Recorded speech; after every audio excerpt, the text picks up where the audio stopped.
Muy buenas noches. El día de hoy nos estamos conectando desde la página de Reds University para tener una entrevista importante porque tenemos como invitado a Javier Arrizabalo. Buenas noches, Javier. ¿Cómo estás? Un saludo desde Perú allá hacia España. Javier es muy conocido, es docente de la Universidad Complutense de Madrid. Ha estudiado en Chile su maestría en planificación, en ILPES. Es una persona muy reconocida en el campo académico porque ha llevado adelante una serie de textos que reivindican las propuestas marxistas para transformar la sociedad. Arrizabalo, ¿qué tal? Un saludo. Brevemente, coméntanos cómo estás por allá, cómo están las cosas. Creo que has estado también por el continente hace poco. ¿Qué tal, Víctor? Un gusto. Buenas noches a usted en particular y a todas las personas que nos vayan a escuchar. Agradezco muchísimo la invitación. Es un gusto. Uno piensa en el Perú y enseguida aparecen apellidos como Mariátegui y tantos otros. Y la verdad es que es un honor para mí y un gusto poder colaborar con ustedes. Ojalá que la sesión sea fructífera. Aquí las cosas están, pues lamentablemente, como es propio del capitalismo en la actualidad, hay problemas sociales graves y más allá del caso español propiamente, me parece que es evidente que lo que salta a la luz a escala mundial es el desorden, el caos, la destrucción, la devastación que nos ofrece como única opción la supervivencia al capitalismo. Eso no quiere decir que podamos decretar su liquidación de un día para otro, sí que tenemos que ir, a mi modo de ver, incondicionalmente hasta el final en la defensa de lo que al fin y al cabo son las aspiraciones legítimas de la mayoría. Ahora podremos hablar de todo esto.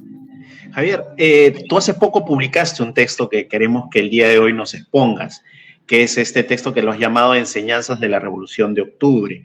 Hemos visto algunas presentaciones virtuales, acá en Perú muy pocos lo hemos podido adquirir, evidentemente ya después de esto tal vez algunos links partir para ver entrevistas u otros que nos puedan meter un poco más al tema.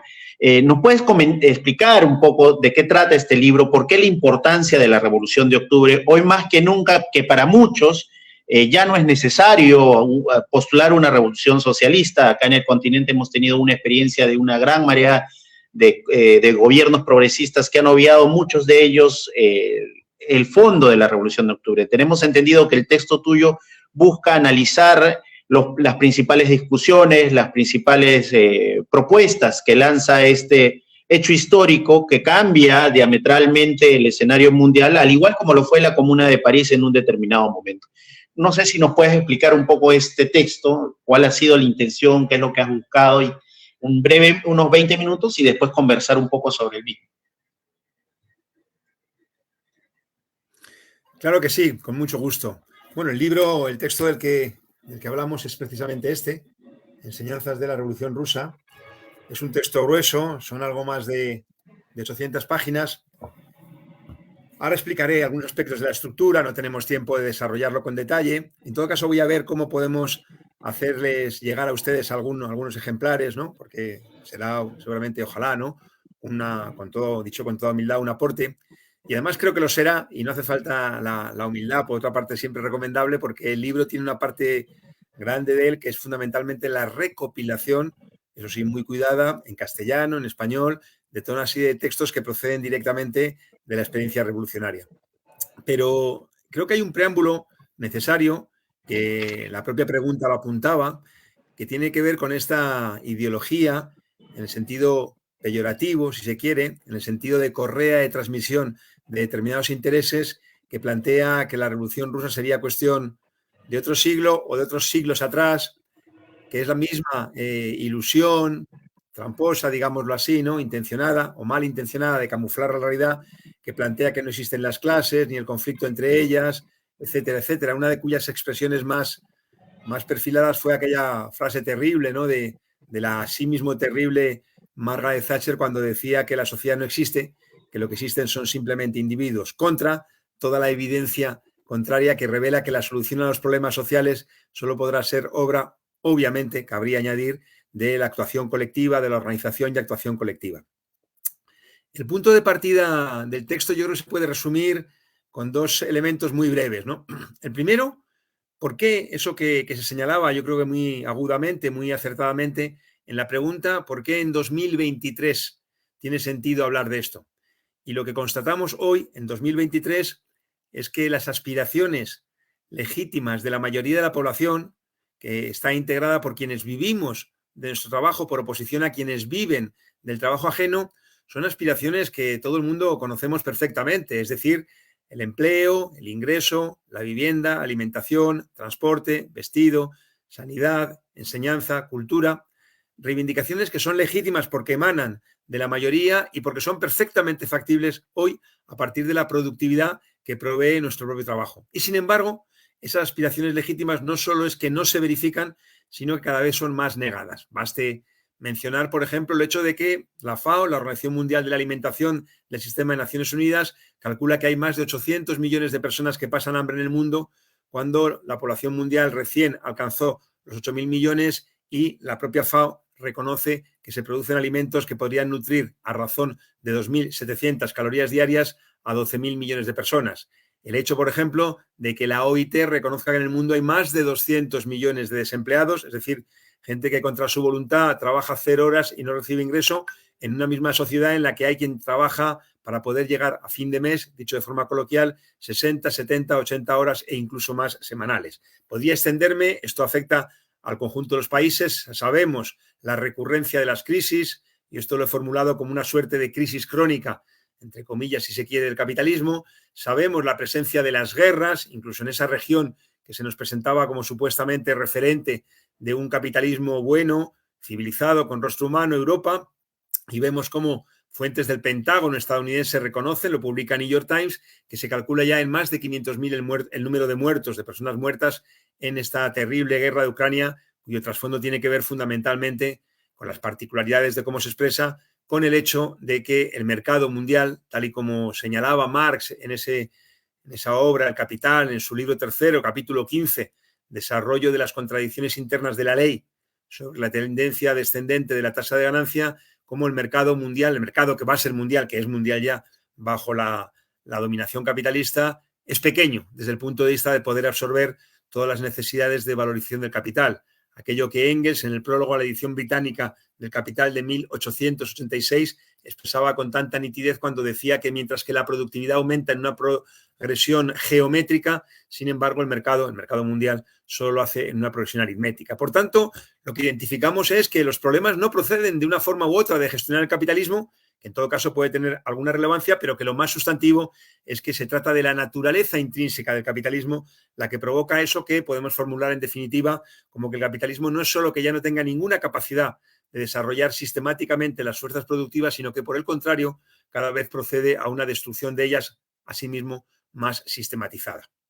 Bajo esta premisa, entender de la historia lo que la historia nos ofrece, identificando procesos de crisis, procesos en particular de revoluciones, como aquello que podríamos identificar en torno a la idea de que la historia se acelera, si queremos decirlo así, es una forma de expresar el hecho de que deja ver con más nitidez sus elementos determinantes, es decir, el conflicto de clase que sí no. Y el otro elemento previo, que me parece que es muy clarificador, viene expresado por este texto que leo rápidamente. En los 2 primeros meses del año 1917 reinaba todavía en Rusia la dinastía de los Romanov. 8 meses después estaban ya en el timón los bolcheviques, un partido ignorado por casi todo el mundo a principios de año y cuyos jefes, en el momento mismo de subir al poder, se hallaban aún acusados de alta traición. La historia no registra otro cambio de frente tan radical, sobre todo si se tiene en cuenta que estamos ante una nación de 150 millones de habitantes. Es evidente que los acontecimientos de 1917, sea cual fuere el juicio que merezcan, son dignos de ser investigados. ¿Quién podría creer, escribirá a este respecto con tono indignado el general ruso Zalesky, que un empleado de tribunales o un guardián del Palacio de Justicia hayan podido convertirse de repente en presidentes del Congreso de los jueces de paz? O un enfermero pasando a ser director de ambulancias, o un peluquero, alto funcionario, o un alférez ayer a generalísimo, un lacayo de ayer a un peón pasando a ser, o un peón, perdón, pasando a ser prefecto, el que todavía ayer engrasaba las ruedas de los vagones convirtiéndose en jefe de una sección de la red o en jefe de estación, un cerrajero designado a la cabeza de un taller. ¿Quién podría creerlo? Había que creerlo. No se podía dejar de creer en ello, ya que los alféreces habían derrocado a los generales, el prefecto, antiguo peón, había puesto en razón a los amos de la víspera, los engrasadores de ruedas de vagones habían organizado los transportes, los cerrajeros, en calidad de directores, habían puesto en pie a la industria. Trotsky, Historia de la Revolución Rusa. Parece que este texto breve concentra elementos muy sustantivos acerca de lo que la revolución hace posible.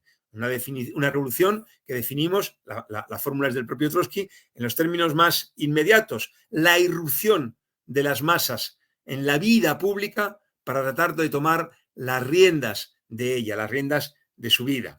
Bien, el texto, por centrarme un poco y así tratar de ceñirme al tiempo que me proponen, porque realmente la temática es prácticamente ilimitada, conecta con todo, hay un montón de elementos. Voy a intentar ser muy esquemático y, en todo caso, quizá los aspectos que puedan ser de mayor interés podemos debatirlos posteriormente, incluso hacer una segunda sesión, lo que ustedes consideren.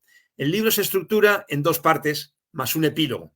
El epílogo propiamente es lo que llamo las enseñanzas de la Revolución Rusa, entendiendo que en torno a este análisis no hay ninguna apreciación, ninguna aproximación nostálgica, ni tampoco de búsqueda de ningún recetario universal de aplicación inmediata. Hablando con compañeros, compañeras del Perú, me viene a la cabeza aquel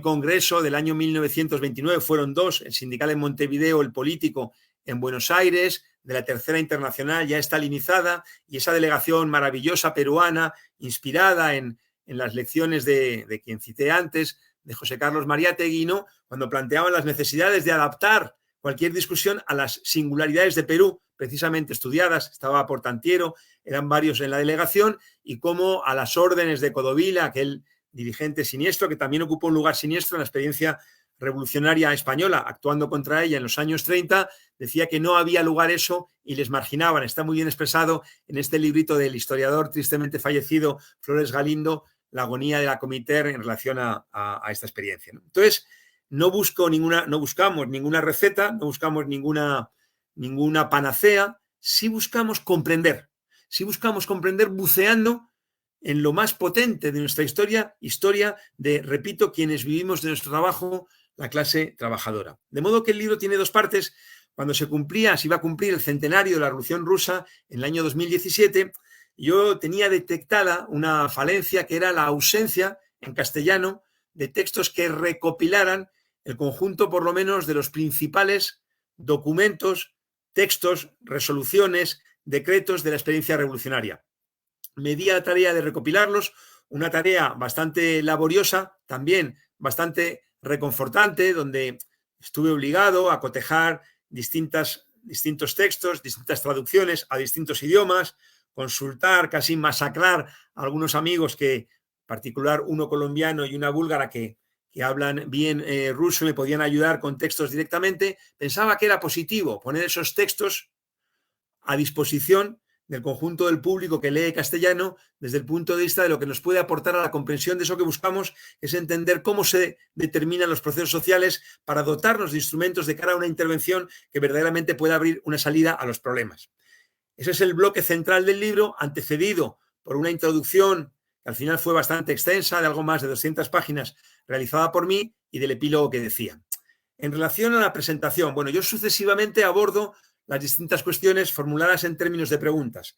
En primer lugar, situado, aunque brevemente en este espacio, el por qué estudiar la revolución a la luz de no identificarlo como una experiencia ajena a nuestra realidad, sino conectada con ella, y por eso precisaré que no en ningún caso formularía la tesis de que fracasó la revolución. Me parece más bien todo lo contrario. Mostró que había salida a los problemas, aunque esto no pudiera culminarse, menos aún en un país aisladamente. Aquella fórmula de Bukharin del 24, del socialismo en un solo país, acogida con entusiasmo por Stalin en el 25, simplemente es frontalmente incompatible con todo el legado del propio partido bolchevique, de la tradición del marxismo. Entonces, el punto de partida, fijado eso, es en primer lugar cómo estudiar la experiencia de la revolución bolchevique. E importa, a mi modo de ver, importa el método, importa de qué herramientas nos dotamos para intentar poner eso que coloquialmente podríamos llamar orden explicativo, es decir, la explicación, valga la redundancia, a lo que ocurre, partiendo obviamente de la base de que lo que ocurre no es resultado de la casualidad. ¿Cómo estudiarlo? Y ahí aparece una concepción materialista del mundo, un método, una forma dialéctica de pensar, y sobre esta base la comprensión de cuáles son los reguladores del proceso de acumulación del capital a escala mundial en el marco de de dicha escala, de esta escala, es que se sitúa la economía rusa, soviética, pero también con todo lo que aporta. Bueno, en primer lugar, el cómo. En segundo lugar, una cuestión muy interesante desde mi punto de vista que tiene que ver con por qué triunfa la revolución y por qué constituye un hito histórico. Esas dos preguntas se abordan en el segundo apartado de la primera parte. ¿Por qué triunfa la revolución? No es una cuestión obviamente menor, puesto que constantemente estamos viendo experiencias de estallidos sociales en las que, a diferencia o al contrario de lo que dicen muchos dirigentes de que, bueno, la sociedad se derechizó, la clase trabajadora se derechizó, es decir, una especie de profecía autocumplida, puesto que la clase trabajadora no está ni derechizada ni deja de estarlo. Es resultado de su intervención, de cómo actúan o no, o en qué sentido quienes tienen la capacidad desde la dirección de las organizaciones, que lamentablemente las nuestras, las de la clase trabajadora, a menudo no funcionan internamente de manera democrática.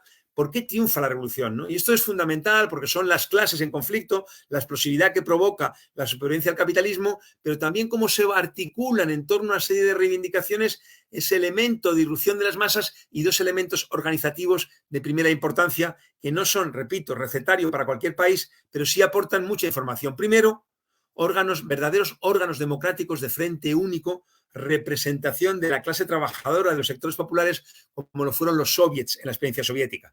Es decir, órganos de representación, embriones de un poder que no es de la minoría, sino que es un poder de la mayoría. Y por otra parte, el partido, esta palabra muchas veces denostada intencionadamente en castellano, que es simplemente la representación política organizada, estructurada, de los intereses de una clase, en nuestro caso de la clase trabajadora.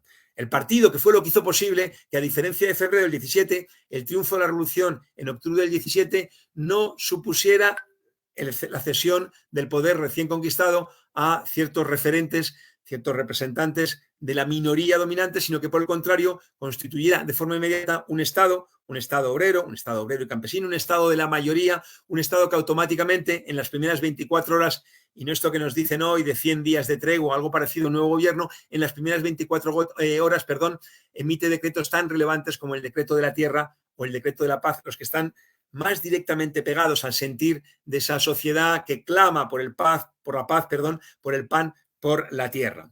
¿Por qué es una conquista histórica? En realidad, esto que estoy diciendo ya lo revela. Los decretos, las medidas que inmediatamente se ponen en marcha y ello a pesar del carácter atrasado, limitado de la economía rusa, que no permitía grandes saltos de un día para otro, habría sido distinto. Especulando retrospectivamente si hubiera triunfado la Revolución Alemana a finales del 18, principios del 19 o en el periodo 22-23, ¿no? El hecho es que tiene lugar un proceso que automáticamente abre numerosas salidas. Y yo lo documento con todos los primeros decretos que plantean cuestiones de tanta relevancia, por ejemplo, hoy desde la perspectiva latinoamericana, como el repudio de la deuda, la prohibición de la especulación, establecer la plena igualdad legal de la mujer y el hombre y poner los medios para que esto se verifique, el derecho de autodeterminación de los pueblos, qué importante, particularmente hoy cuando padecemos de nuevo, ¿no? Y no quería dejar de mencionar mi absoluta solidaridad con el pueblo palestino y constatamos cada día cómo se niega la soberanía nacional más elemental a un pueblo y además se le somete al genocidio que está en curso en estos días.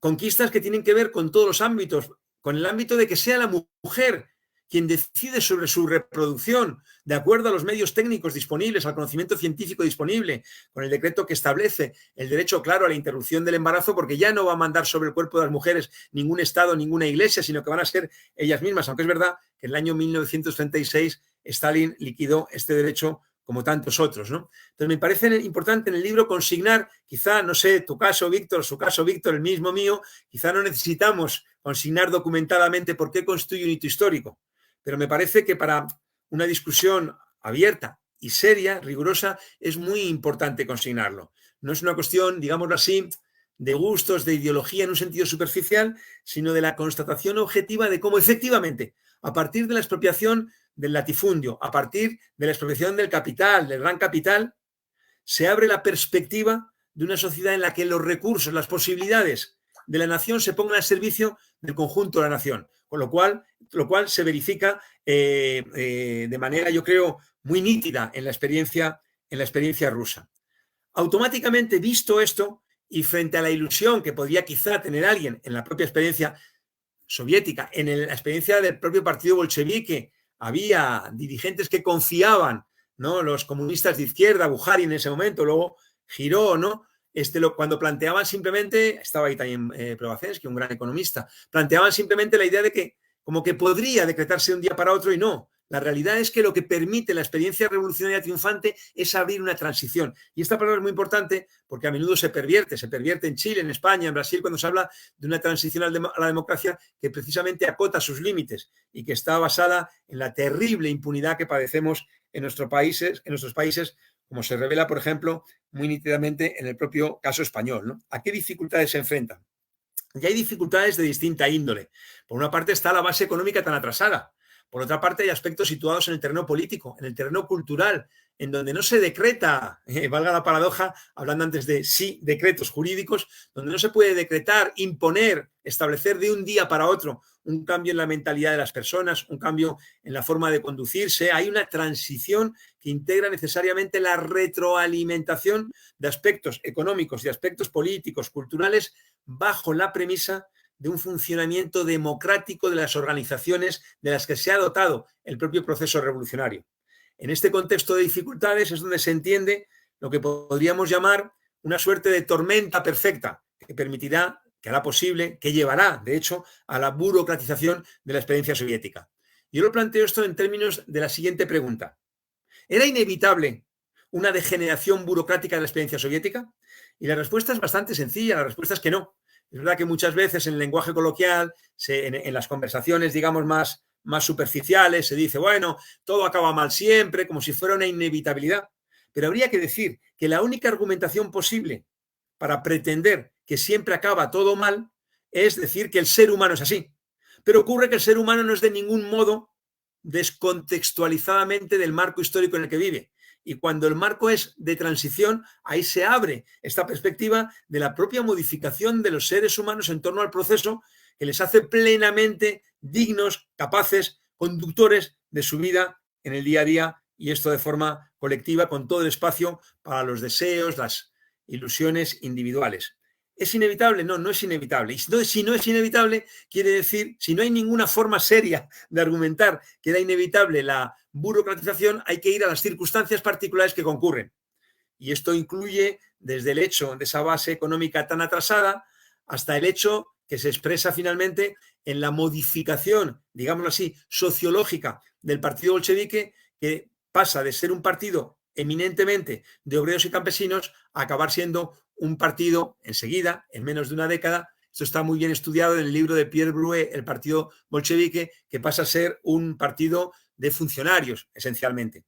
Todo esto, voy atropelladamente, planteo muchas cosas en la idea de presentar el esquema. Todo esto está desarrollado con los datos correspondientes, con las citas correspondientes, etcétera, etcétera. A partir de esto, a partir de lo que acabo de exponer, hay un balance primero. El balance primero es que no creo que en ningún caso deba hablarse ni de fracaso ni de fin de ciclo, como muchas veces se dice, es decir, la idea de enterrar en la historia esta experiencia como si fuera algo del pasado, algo agotado, algo irrelevante hoy, siendo que lo que sostengo es que de ahí podemos encontrar muchos elementos que nos aporten a la comprensión de cómo funcionan las cosas y de cómo sociales y cómo intervenir en relación a ellas. En particular, es bastante disparatada esta tesis del fracaso, como se revela en el hecho de que si la experiencia soviética fracasó, es que podría haber triunfado, podría haber tenido éxito. ¿Y cuál habría sido su éxito? Su éxito habría sido que habría permitido en un solo país, aisladamente, completar la transición a una sociedad verdaderamente sana, a una sociedad comunista. Salta a la vista que eso no podía hacerse en ningún caso.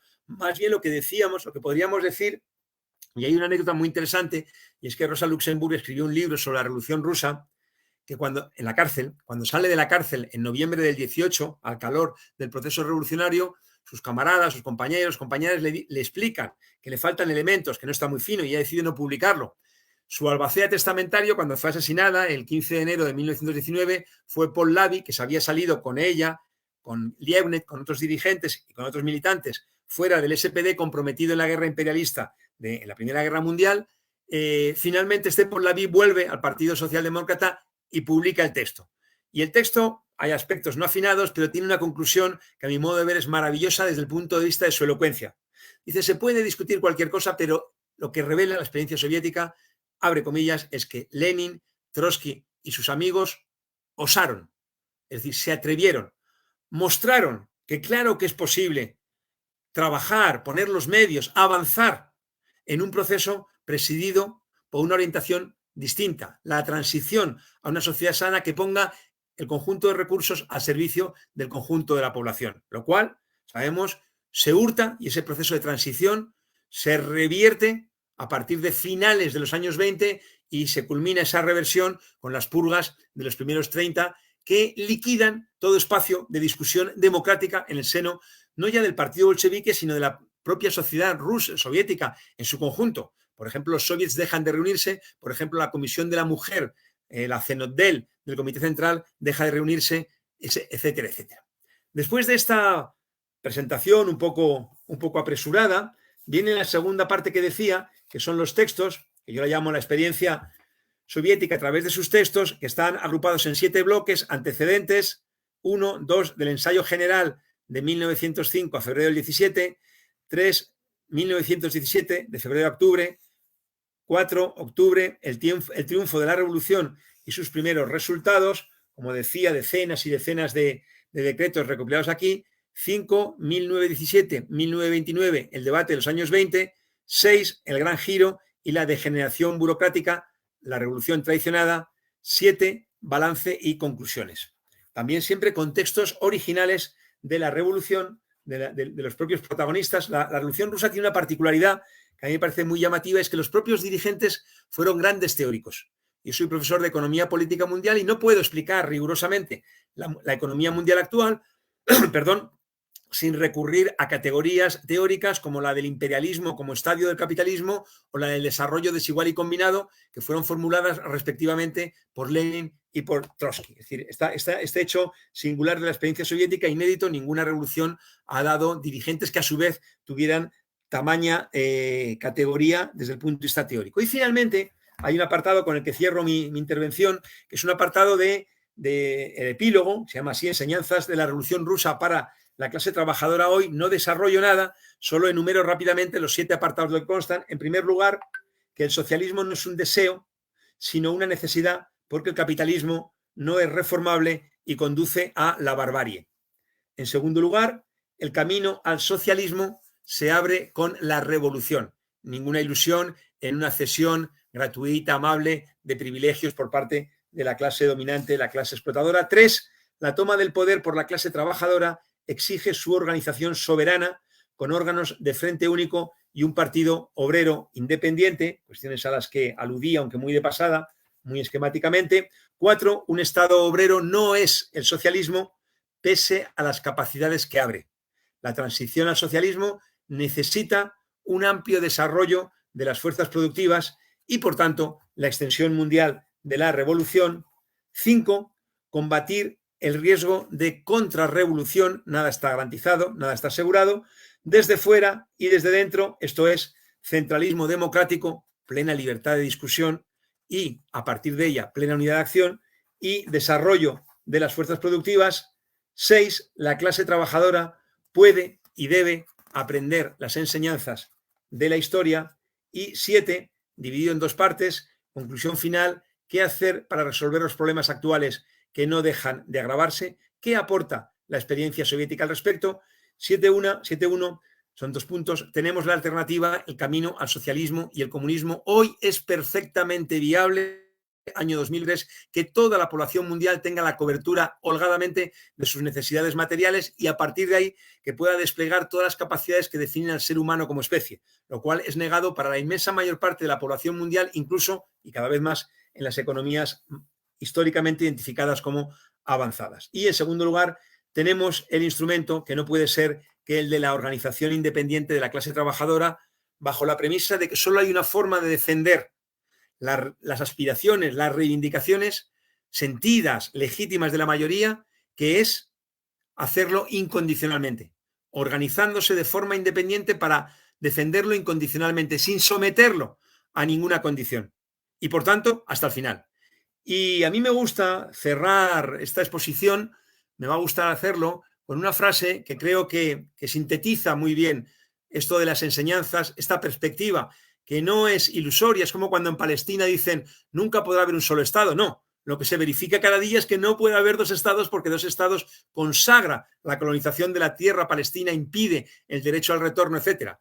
Ocurre algo, podemos decir, análogo desde el punto de vista de que frente a la idea de que sería inviable una sociedad construida sobre bases sanas, la realidad muestra lo contrario. La experiencia soviética así lo reveló, con todas sus contradicciones, dificultades, degeneración final.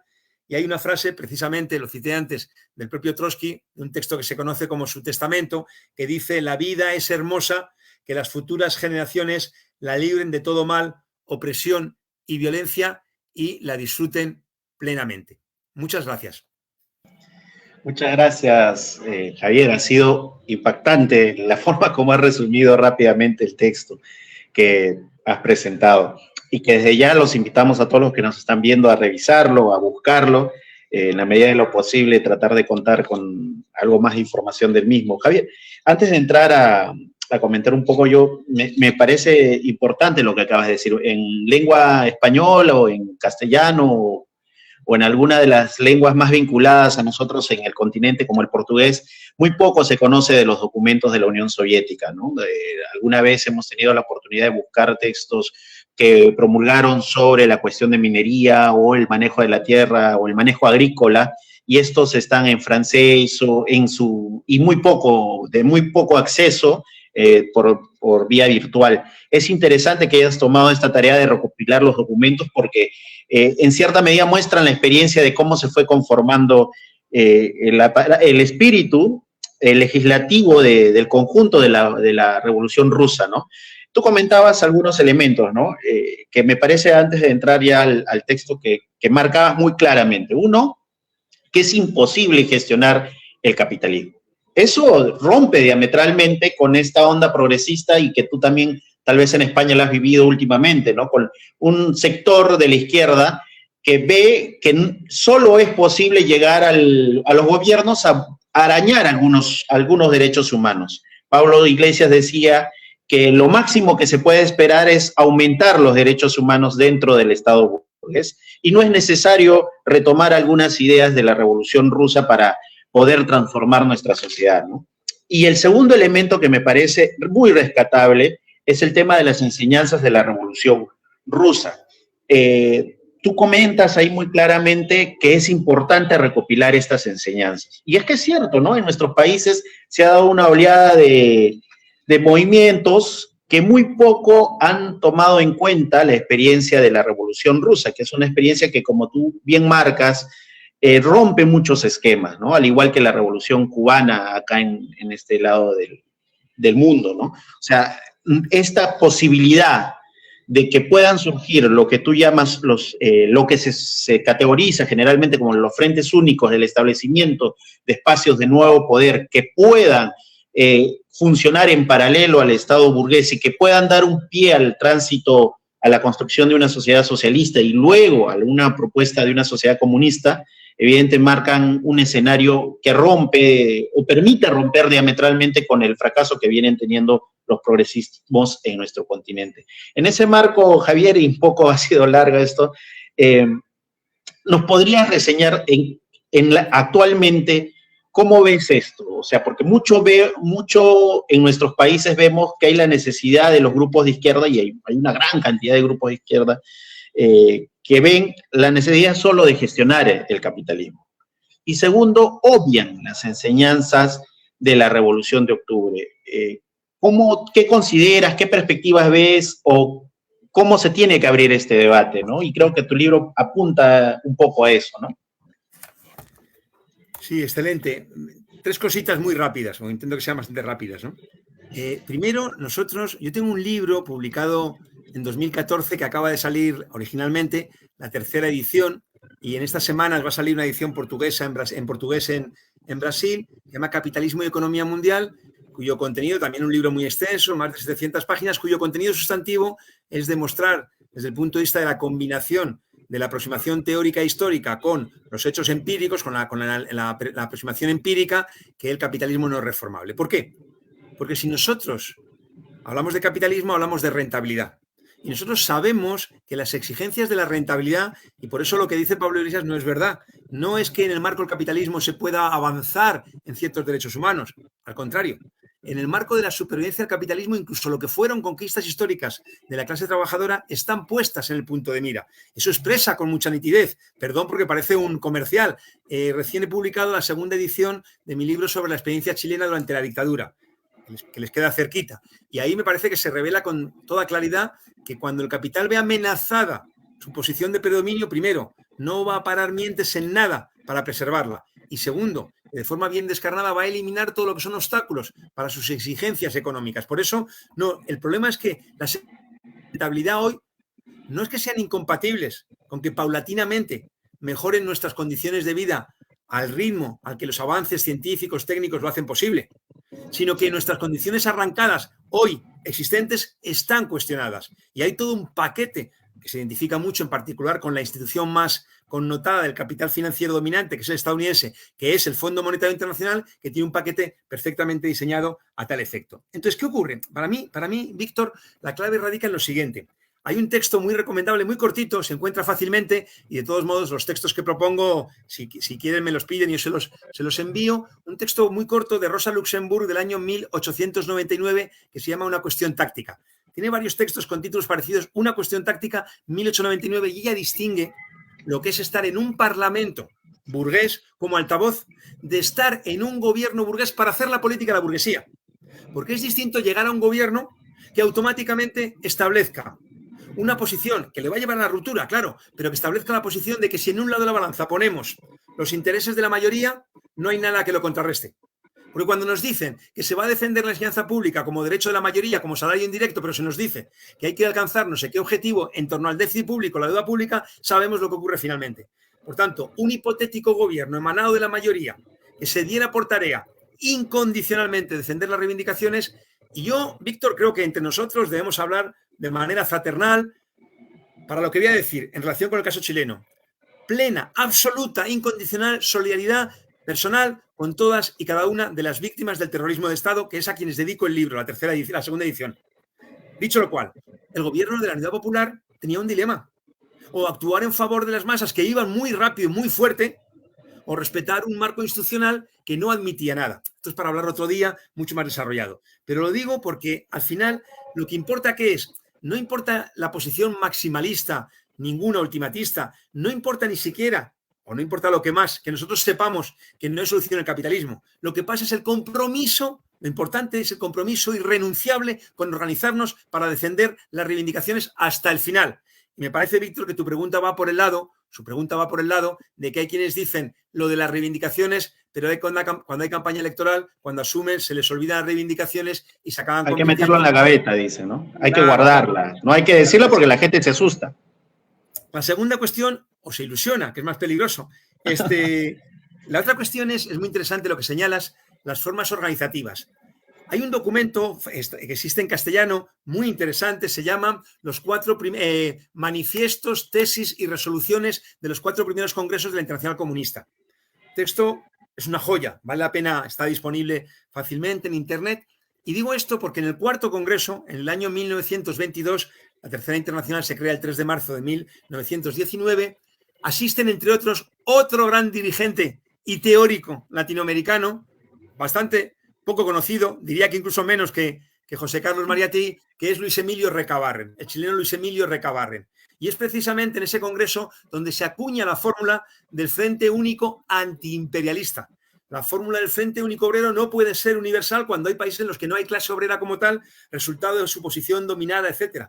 Frente Único Antiimperialista. Es muy interesante porque cuando, por ejemplo, a partir del año sobre todo 35 se establece, ¿no?, por parte de Dimitrov esta cosa del etapismo, hay que decir que 13 años antes ya la verdadera tradición marxista bolchevique en Rusia tenía identificado que no había un recetario para todos, como el Congreso de los Pueblos del Este, etcétera, etcétera, ¿no? Entonces, y lo último, muy breve. Mira, leo, no entero porque es un montón, pero leo algunos porque creo que responde o que aborda bien lo que tú señalas, alguno de los textos de ese bloque del triunfo de la revolución y sus primeros decretos.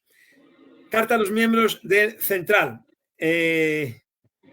a los obreros, a los soldados, a los campesinos. Resolución sobre la formación del gobierno obrero y campesino. Decreto de la paz, decreto de la tierra, decreto sobre el control obrero, declaración de derechos de los pueblos de Rusia, decreto sobre el régimen de ratificación y promulgación de las leyes, decreto sobre el derecho de revocación, decreto contra la especulación, orden contra los especuladores, decreto de creación del Consejo Superior de la Economía Nacional, decreto de nacionalización de los bancos, decreto sobre la puesta en práctica de la nacionalización de los bancos y las medidas indispensables derivadas de ella, decreto sobre la cancelación de préstamos estatales, decreto sobre la supresión de las herencias, sobre la duración del trabajo, el límite de edad, el trabajo de las mujeres, sobre suspensión de trabajos y condiciones de despido y registro de los obreros, nacionalización del comercio exterior, armisticio y paz inmediata, milicia obrera, apoyo material a la revolución mundial, igualdad de derechos de todos los militares, principio efectivo y organización de la autoridad dentro del ejército, ratificación del Tratado de Brest, de la paz, formación del Ejército Rojo de Obreros y Campesinos, instrucción militar obligatoria, prensa, monopolio de la publicidad, educación popular, erradicación del analfabetismo, matrimonio civil, niños y registro civil, disolución del decreto sobre la disolución del matrimonio, no obligan, habilitan la posibilidad, decreto sobre la abolición y categorías y grados civiles, decreto sobre la libertad de conciencia y las asociaciones eclesiásticas y religiosas, resolución sobre, decreto sobre la protección de la salud de las mujeres, y me quedan unos 12 o 13 que me salto, simplemente para a quemarropa de forma acelerada ver dos cosas. Una intensa actividad legislativa. Dos, ¿qué lo es? Es legislativa. No son unos bárbaros que imponen, constituyen un auténtico Estado de Derecho con toda la legitimidad, porque la legitimidad no la da ninguna expresión de la riqueza, sino que la da el pueblo en su conjunto representado a través de ese Consejo de todas las Rusias, de esa conferencia de todas las Rusias, de ese congreso, de los soviets de toda Rusia. Es decir, la legitimidad más potente que se verifica democráticamente con principios, mencioné de pasada, el decreto sobre la revocabilidad de todos los cargos. Es decir, la democracia más elemental, más esencial. Te elegimos representante, pero en la medida en que nos representes. Si tu actuación deja de serlo, que distinto, ¿verdad? En los estados burgueses dejas de ser representante porque no estás haciendo la labor de representación para la que te hemos elegido. Fantástico, Javier. Javier, toda una maquinaria dándonos ahí los decretos que emitió la Revolución Rusa. Yo quería, algunos, porque son muchos y muy poco conocidos en nuestro continente, muy poco conocidos, eso quiero resaltar, ¿no? Muy pocos conocen que hubo un proceso constituyente que llevó adelante esta primera etapa legislativa y después, como tú bien has aclarado constantemente, en el año 36, en la década del 30, empieza todo un proceso en el cual se desarticulan todos estos avances que tú has comentado y empieza a solidificarse algo que quería preguntarte, ¿no? Y que tú has marcado muy claramente, este tema del partido, la burocratización, el papel de los funcionarios, ¿no? O sea, el partido termina siendo un conjunto de funcionarios que en corto tiempo no termina teniendo ese vínculo directo con la clase trabajadora y el campesinado. Y son muchos los movimientos de protesta, más allá de la oposición de izquierda incluso que dirige Trotsky, que se van a ir colocando en distintos instantes durante la historia de lo que fue la Unión Soviética, ¿no? Javier, ¿tú cómo percibes estos elementos de burocratización? Ya has citado, nos has recomendado que revisemos el Partido Bolchevique de Pierre Bru, que creo que es importante, tiene varios textos que trata de analizar este tema, y así otro tal vez nos podrías comentar, o sea, ¿cómo podemos observar esto? Porque hay un tema generalmente se puede decir en la izquierda del siglo pasado que estuvo muy vinculada al estalinismo, que es tener un solo referente, ¿no? O sea, tener solamente un supuesto salvador, un mesianismo que generalmente conduce a que haya un dirigente entronizado en los procesos y al final cae y mucho de esto se termina diluyendo o hay muchos cultos a la personalidad, ¿no? En nuestro continente sobran ejemplos, muchos ejemplos de eso, ¿no? ¿Nos podrías comentar esto? Y otra cosa más pegado a esto, ¿no? La lógica de que pegó mucho, ¿no? El socialismo en un solo país.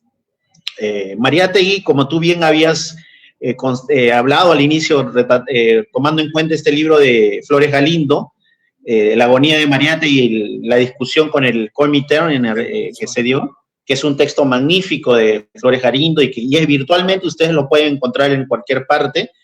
Esta lógica del socialismo en un solo país pegó mucho.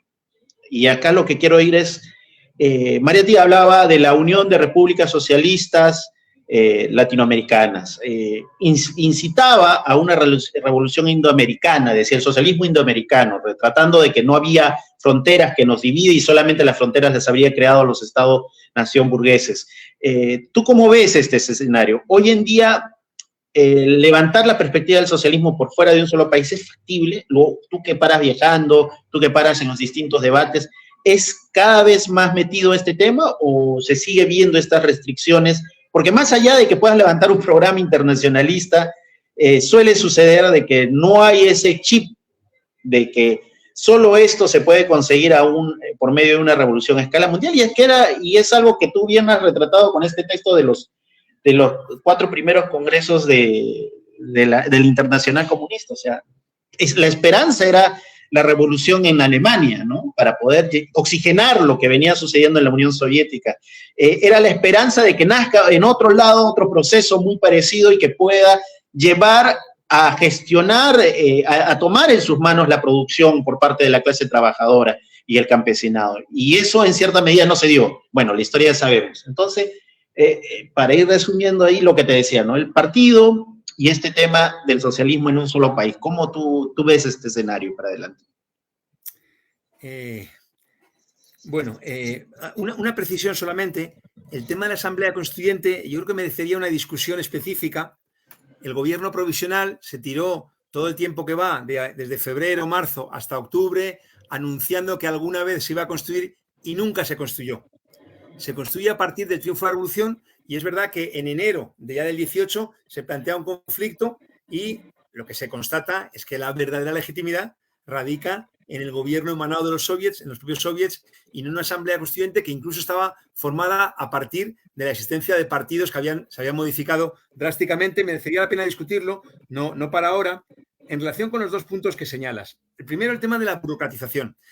Lo he dicho, pero lo enfatizo porque frente a la idea tramposa de que es inevitable, es decir, olvidémonos Fukuyama, el fin de la historia, o lo de ser que dije antes, etcétera, frente a ello, la constatación de que no hay ninguna forma de sostener rigurosamente que es inevitable que toda experiencia con pretensión emancipatoria necesariamente vaya a degenerar, vaya a burocratizarse. No hay ningún argumento, porque el único argumento sería el ser humano es así.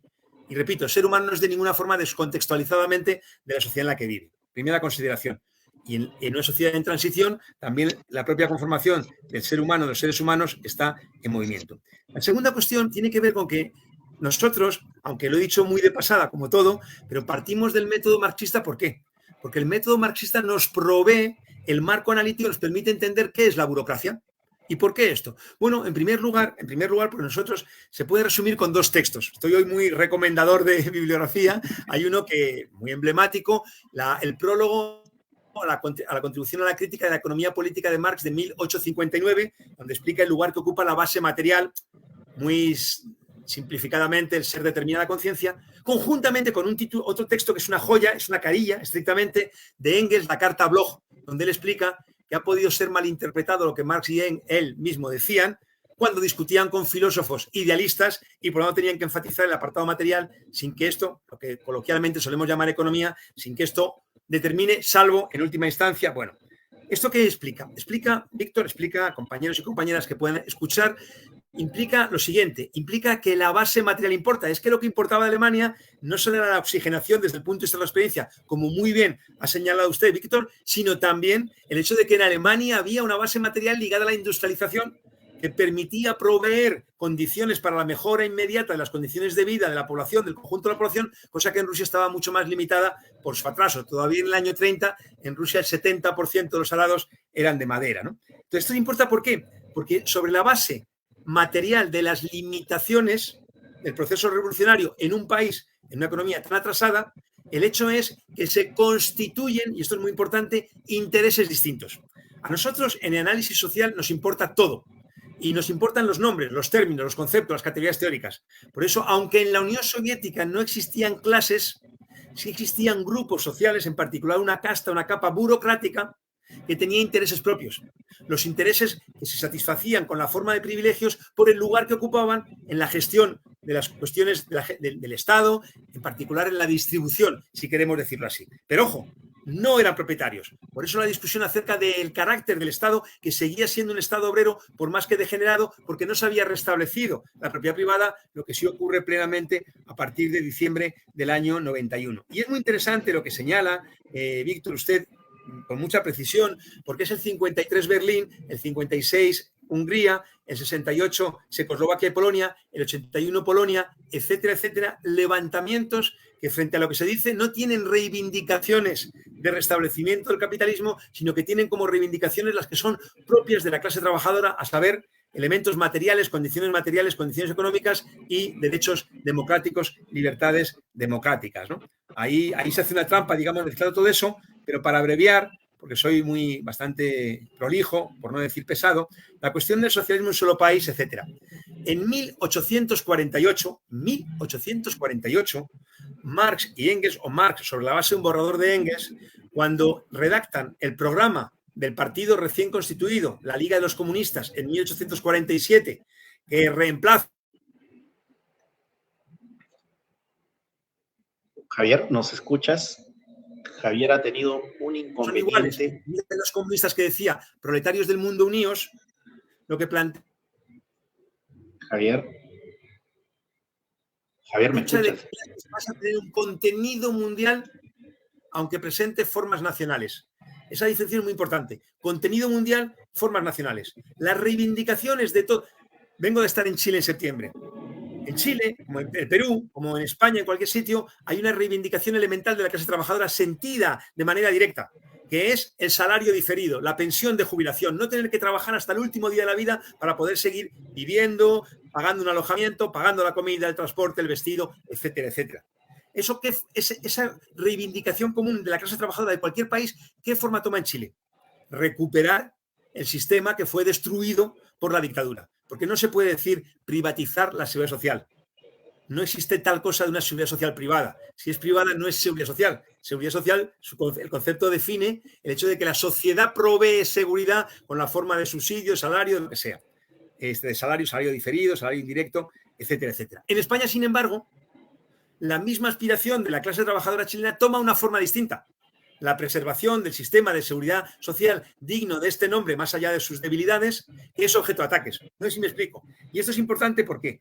Porque al final, ni calco ni copia, sino creación heroica. Porque al final, de lo que se trata, nosotros publicamos un libro, no lo tengo aquí delante, pero se encuentra fácilmente, un libro colectivo que se titula O inventamos o erramos.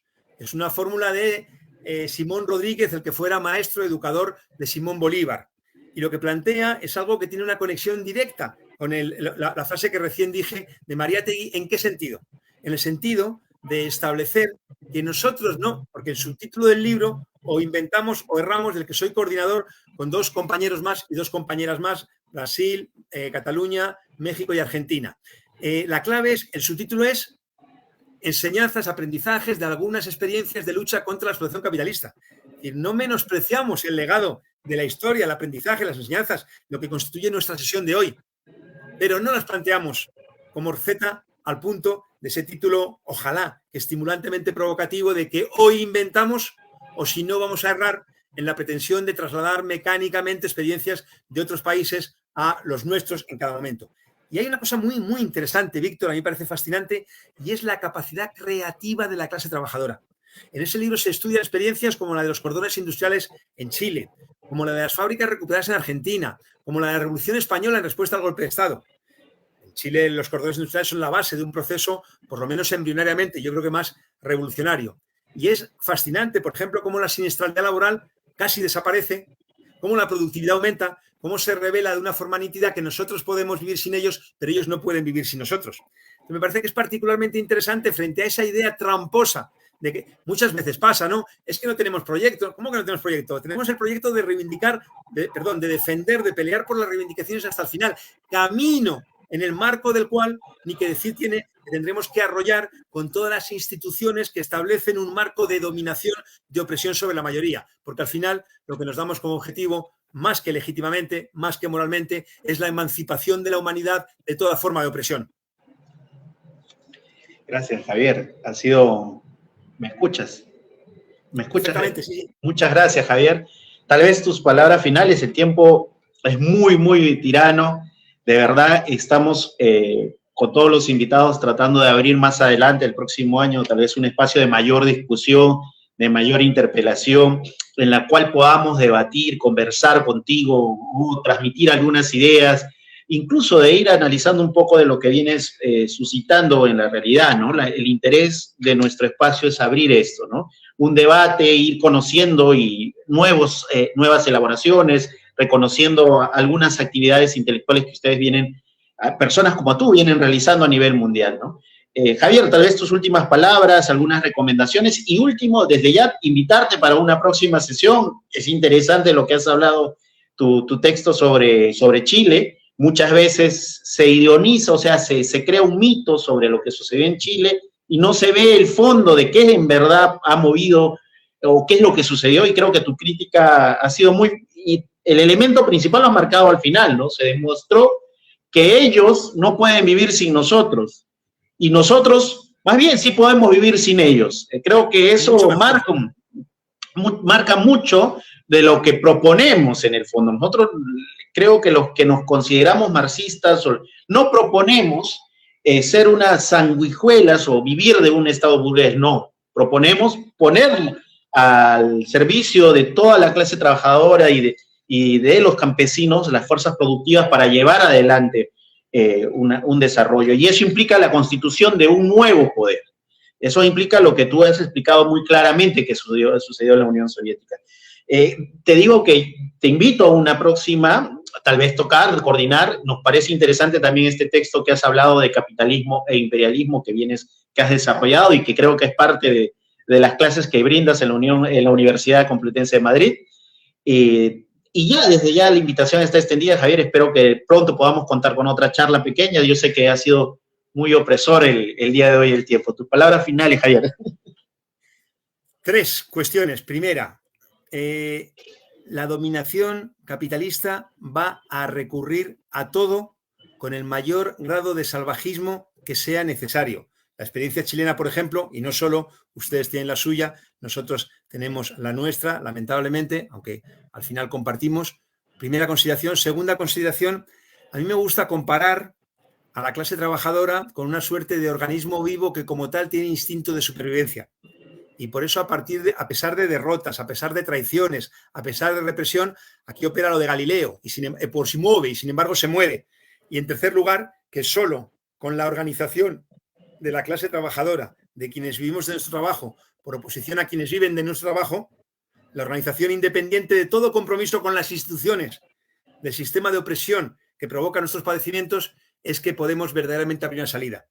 Yo no tengo ningún problema en que me presentéis como el hecho objetivo de que mi medio de vida es ser profesor universitario, pero me define mucho más mi condición de trabajador consciente y de militante, porque sé que solo a partir de la organización, de la intervención en la lucha de clases, el motor de la historia, es que se puede abrir la salida que verdaderamente corresponda con este nombre de salida. Muchísimas gracias y encantado, a su disposición. Muchas gracias, Javier.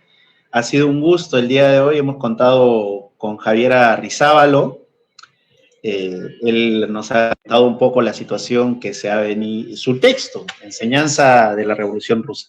Muchas gracias a todos los que nos están viendo y los esperamos para el siguiente programa.